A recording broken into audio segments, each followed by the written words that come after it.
Good morning. In this edition of Bonus Church, I'd like to talk to you about the quiet poison.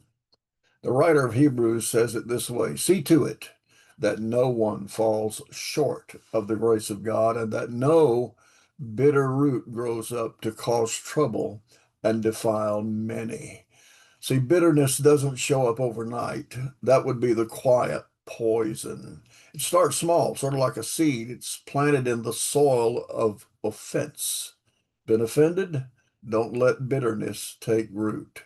And that small seed of bitterness is watered by anger. It's fed by, well, let's say silence or even resentment. At first, it feels justified. Yeah, I was wronged. I was betrayed. I was hurt. I deserve to feel this way. It's the automatic reaction. But if you ignore that, it slowly takes root and it becomes bitterness with a root. It doesn't just stay hidden in the heart, it begins to poison your peace. It'll contaminate your conversations, absolutely. It'll distance you from God. That's bitterness. All the characteristics are there. It'll erode your joy. It will leak into your relationships. All sorts of things begin to happen when bitterness begins to dominate or rule in your spirit. It becomes a filter for your conversations. Anything that comes from your mouth, your actions, it's filtered through bitterness, and a little of that just transmits to other people. See, it's like drinking poison, we've heard this, and expecting the other person to suffer.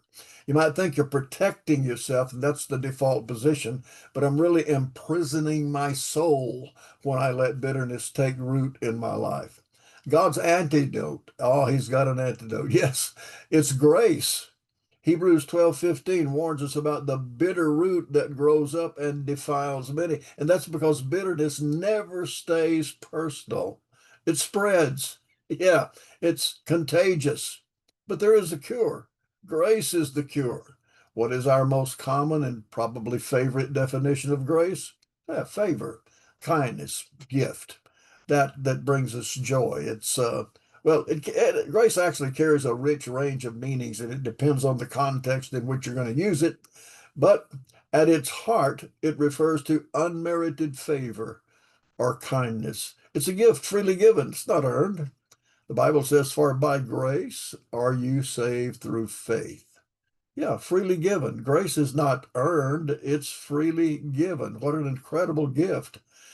Divine enablement or empowerment is associated with grace. God's power working in and through you. He told Paul, "My grace is sufficient for you, for my power is made perfect in weakness." Then there's the words, well, let's say beauty and charm. Until I got to studying grace a little deeper, I didn't realize beauty and charm had to do with this. It's something that brings delight, attractiveness. But here's a word that I ran across: winsomeness. Grace could be described, well, it could describe actually gracefulness, charm in a person or an act, even. Grace also shows up as thankfulness or gratitude. Yeah, we know that. Sometimes translated as thanks or thanksgiving. The Bible says, "Thanks be to God." That's what Paul wrote to the Corinthians. In just a biblical context, it's grace. It's understood as unearned, undeserved, unlimited favor, and really it's a power given to humanity, us, through Christ. It's both God's attitude toward us, which is favor, and his action in us, which is empowerment. Here's what grace does. I won't hold on to this anymore. I'll release them and myself from the weight of this wound or this poison. Keep in mind, you can release others, but also be sure you release yourself from the weight of this wound. God's justice is better than my revenge every time. Grace does not deny the pain. It simply refuses to let the pain have the final word. I'm a better person than this. It's God in me. I don't have to let this poison affect every facet of my life. Forgiveness is not saying what happened was okay. Forgiveness is saying I won't let this hurt control me anymore. So let's get to the point, if we're dealing with that, that we're not going to let this hurt control us anymore. Let God pull the root out. You can't heal what you won't name.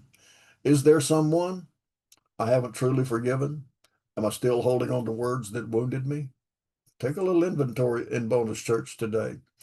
Is my joy being choked by something I buried instead of surrendering? Yeah.